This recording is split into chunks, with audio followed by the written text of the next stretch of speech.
Okay, so here's part two in discussing writing essays, and this is the part where we talk about the process of writing, how you get from being handed an assignment to a finished, polished, college level product. Okay, so you can see on the screen there, I already have something up there, and these are the three phases of the writing process. So it's important to break down the process of writing an essay into steps or phases. So I'm going to talk about each of these phases and what all you need to do. Um, and how you kind of each phase is going to have some individual steps that you're going to focus in on. All right, so the first phase is planning, and this is perhaps the most important phase in the writing process, and it's the most commonly underdone or not done at all by students. There are a lot of students who just kind of jump into writing their essay and they try to start with the introduction and then they hit a roadblock, they hit writer's block, and they're like, I don't know what to write about. Well, didn't plan it out. And then some students may scratch something out and then jump into it, but then they get halfway through their essay and realize they don't have enough detail to talk about, or they just don't have enough to talk about, period. All right, so it's important to spend plenty of time planning for your essay. So the first step in planning is to look at the assignment. What are you being asked to do? What is your professor looking for? What are the requirements? What's the page length? Are they assigning you a topic, or are you choosing your own topic? Are they wanting you to simply provide information and explain it, demonstrate your understanding of it? Or are they looking for you to argue something about it, be persuasive? So take a look at those things. Take a look at things like formatting, length, purpose, topic, so on and so forth. All right, so step two is choose or narrow, or choose and narrow your topic. Some essay assignments, you'll have your choice of topic. Most essay assignments, the way it's going to work is you'll be given a broad topic and then you must narrow that down to something within that broad topic, to something specific that you want to talk about that broader topic. So for instance, in a history class, your professor may say, I want a 3 to 5 page essay, anything to do with World War II. Okay, well, you can't write about all of World War II in 3 to 5 pages, but you could write about the assault on Omaha Beach on D-Day, or the fact that General Patton was assigned to do kind of a ruse to distract and trick the Germans into thinking we weren't attacking Normandy. So something very narrow and specific is what they're looking for. All right. Next part is you're going to, I like to call this pre-write, and this can be things like brainstorming, free writing, mapping, talking or discussing it with others, or researching if necessary. Now, my caution here about researching is it okay to look up information about things? Absolutely, but you must, if you're going to use information from a source, you have to cite that source in your work. And I am going to talk a little later on in the course about how to go about doing that. At the beginning of the course, it shouldn't really be necessary to do so. All right. So brainstorming, basically listing ideas and phrases as they come to mind. Free writing is where you sit down, take 5 or 10 minutes, and just write out your thoughts, feelings, whatever comes to mind about your topic. Mapping, you might remember this as clustering from school, but basically this is where you start with your topic in a central bubble, and then you branch out with related ideas, and then you keep going further out. I really like mapping because I also like to call this kind of pre-outlining, so you can visually see where your ideas kind of fall in line, and maybe perhaps the details associated with each of those ideas. And then talking with others is just a great way to find out kind of what other people may commonly know or not know about your topic, things that you might not have known or heard of, or ideas about your topic that you hadn't yet considered. So these are all great methods, but this is a really important part of the planning process because this is where you are starting to generate ideas, examples, materials, and details that you're going to later turn into your essay. So spend as much time on pre-writing as you can. You want to develop as many examples, details, and ideas about your topic as you can ahead of writing it. It's kind of the opposite of baking here. So it's actually easier to have to remove and take stuff out than have to go back later and try to think up of more stuff to put in your essay. All right, step 4 is your thesis statement. You're going to draft your thesis statement. Remember, we talked about in the previous video your thesis statement, perhaps the most important statement, the most important part of your essay. Now, I say draft it. It doesn't need to be finalized. You can go back and revise it later during the revision process. Some people have to do that. But in any case, you want to go ahead and hammer out your thesis statement now, because everything else is going to be predicated in leading back to your thesis statement. And then outline. Outline your ideas so you can have a clear understanding of how things need to be organized, what examples need to support what main ideas, what details need to support what examples, and how all that connects back to the thesis statement. This can be an informal outline if it's just for your purposes, where basically you know have your thesis statement at the top, main idea number 1, blank. Here are examples I'm going to use to support that. Main idea number 2, yada yada. These are the examples I'm going to use to support that. But do have some kind of outline worked out ahead of drafting it, drafting your essay, so that way you can know how you're going to organize your ideas. It also helps you, just an extra note, outlining can also help you determine if there are some ideas or some examples that maybe aren't relevant to what you're talking about. So it can help you remove things that are not necessary as well. Alright, next phase is drafting. And there's not much to this except write your first draft. When you're writing your first draft, here's some hints. Just write. Don't worry about grammar. Don't worry about spelling. Don't worry about mistakes. Thunderstorm again. You can hear it in the background maybe. Don't worry about any of that. Just get it out onto paper. You're going to worry about that in the next phase of the writing process. It's important right now to try to prevent anything that might interrupt your flow of creativity. My other hint or tip about writing your first draft, start with your body paragraphs first. Maybe write your thesis statement or type your thesis statement there at the top of the page, but jump right into your body paragraphs. Go back later to do your introduction paragraph, and then your conclusion, and then your title. Title is the last thing you should do. So the reason why I say this is students will kind of sit there for a long time and try to think about, how do I want to build up to what I want to say? It's easier to introduce something if you already know what you're going to talk about. I liken trying to start with an introduction paragraph ahead of writing your body to trying to introduce somebody that you've never met and know nothing about. So write your body paragraphs first, then write your introduction, then your conclusion, then title. Alright, and then the final phase, and probably just as, if not even more work heavy as the planning phase, is revising and editing. So revising, the reason why I split out revising and editing is there's two different purposes behind revision and edit. Revision, which means seeing again, means you are looking at the overall structure and content of your essay. So what information, ideas, understanding, examples, what's actually in your essay. Editing is about your grammar, spelling, typos, required formatting, things like that. All right. So I like to approach revising as a 3-step process. So you should really revise your essay no less than 3 times. All right. So first revision is what we call the global revision. And this is where you're going to look over your essay as a whole.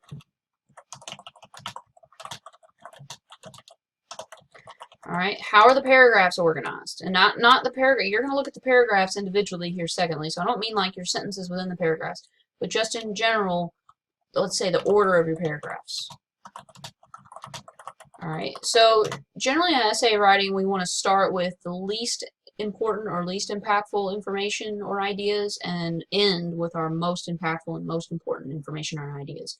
Least important to most important organization is called emphatic organization, and this is how most college essays are going to be organized. Unless you're explaining a process, then that's going to be chronological. Or if you are describing or narrating something, that's going to be chronological / spatial, where you put things in order as a series of events and you describe things from left to right, up to down, forward, backwards, whatever have you. I'll cover that again later on. But for most essays in college, you're going to go from least important idea to most important idea. So look at how your paragraphs are organized or ordered. Are they organized in that fashion? Are you starting off with your least important, least impactful idea and building up to what's going to be the helping to leave that lasting impression upon the reader? Does your essay meet the assignment requirements?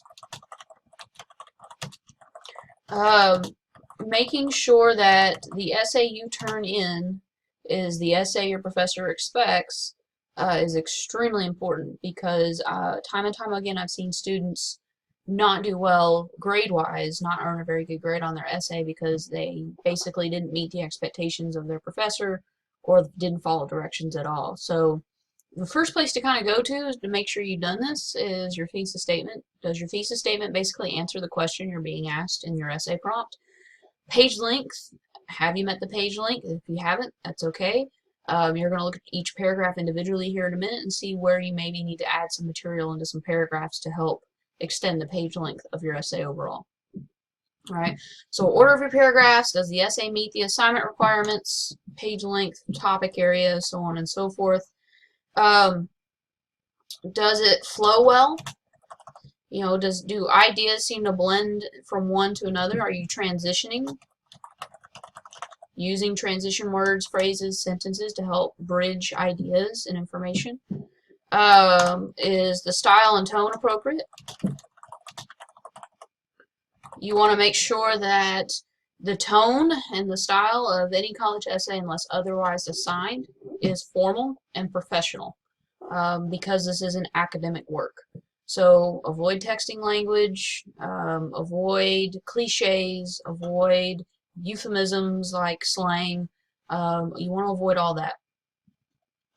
Alright, so that's basically your global revision, looking at your essay as a whole to make sure as a whole, as a big picture, does it look well. Oh, one more thing. Does everything in the body of the essay link back to and support the thesis statement? I cannot overstate how important this is. So making sure that all of the ideas that you discuss in your essay directly support and relate back to the thesis statement. Alright, so your second revision, your second time through revising your essay should be concerned with the paragraphs. So when we're looking at paragraphs, we're looking at topic sentences, making sure each paragraph has a strong topic sentence. We're looking at organization within the paragraph. Are you using transitions as necessary within the paragraphs, not just in between them, but within them? Examples and details. Do you have enough, basically? So if you have in smaller essays in 3 to 5 page or even 6 to 7 page essays, we want to avoid small paragraphs. Every paragraph should really be well developed. Now when you get into longer projects or longer research papers, it's okay to have 1 or 2 small paragraphs in there every now and again, but for smaller essays, every paragraph should be really well developed, because really every paragraph is probably explaining a main idea in support of your thesis statement. Sometimes it may take more than 1 paragraph to do that. So we want to make sure that we are producing really detailed examples that illustrate the point that you're trying to make in that paragraph and help lend support to the overall idea of your essay. So making sure our paragraphs are well developed.